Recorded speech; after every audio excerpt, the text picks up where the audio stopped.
kita semua menggunakan ini harus dengan kesadaran bahwa ini sekedar wasailul hayah, sarana kehidupan.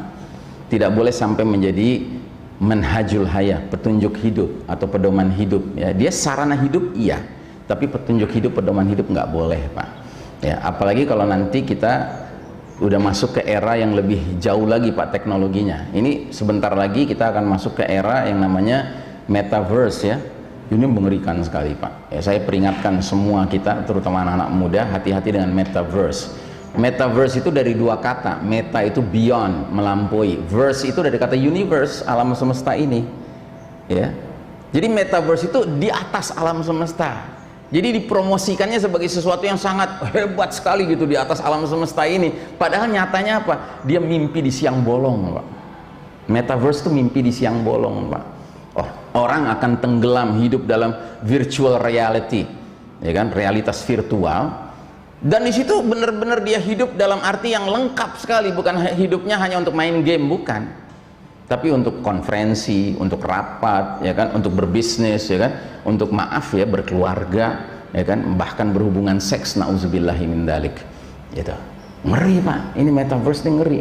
Itu makanya ini harus diperingatkan, masing-masing kita memperingatkan diri kita masing-masing. Dan alhamdulillah karena sekarang masih ada yang namanya YouTube, ya kan, Anda bisa buka sendiri di YouTube, cari aja, tulis kata kuncinya metaverse, tapi cari penjelasan metaverse yang sifatnya memperingatkan, gitu. Hati-hati dengan metaverse, bukan yang mempromosikan. Kalau yang mempromosikan banyak sekali, Pak, ya kan. Dan kalau kita kena promosinya, Pak, nanti kita akan hidup dalam kepalsuan yang berkepanjangan, Pak. Sebab nanti orang akan selalu membandingkan antara hidup nyatanya dengan hidup di dalam metaverse-nya, gitu. Dan kalau dia merasa nyaman di metaverse-nya, dia lebih banyak ngehayal nantinya, Pak, daripada hidup yang nyata. Makanya ada salah satu video orang barat yang bikin, orang kafir yang bikin, dia bilang metaverse is a trap, dia bilang gitu. Metaverse itu sebuah perangkap, ya. Dia perangkap untuk membuat kebanyakan orang masuk dalam perangkap itu, sementara si pemiliknya, pendirinya, yaitu si Mark Zuckerberg, ya kan, dia bebas di luar trap itu. Ya.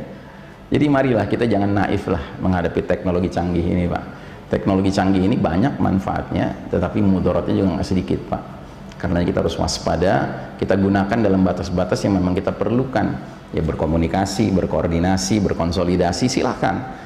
Tetapi jangan sekali-kali kita tenggelam di dalam berbagai tawaran-tawaran teknologi canggih yang makin lama makin menggila ini, Pak, ya kan.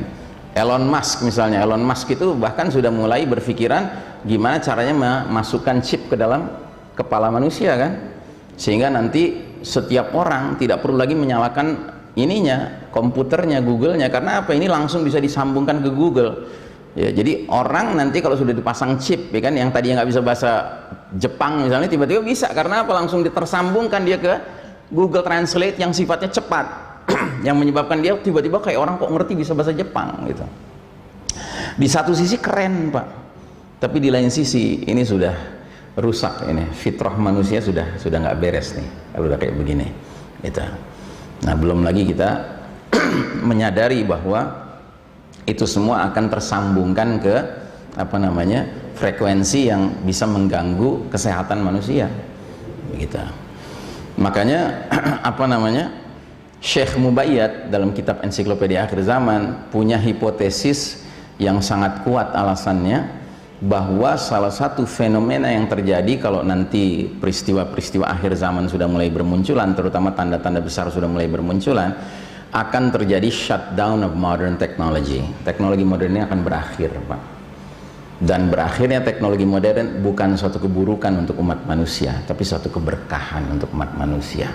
Karena akhirnya umat manusia akan kembali kepada kehidupan yang sederhana, kehidupan yang semuanya serba jujur, serba terbuka, serba kesatria, termasuk perangnya bukan perang yang model sekarang, Pak. Perang model sekarang kan perang yang zalim.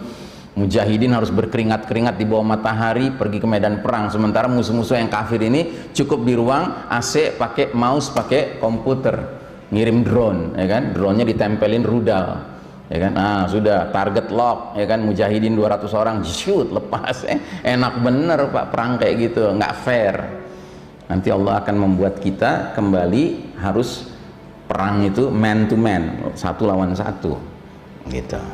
Dan kalau sudah seperti itu, umat Islam kalau benar-benar beriman, ya, itu perangnya sanggup minimal 1:2, maksimal 1:10. Umat Islam tetap menang, begitu, ya kan?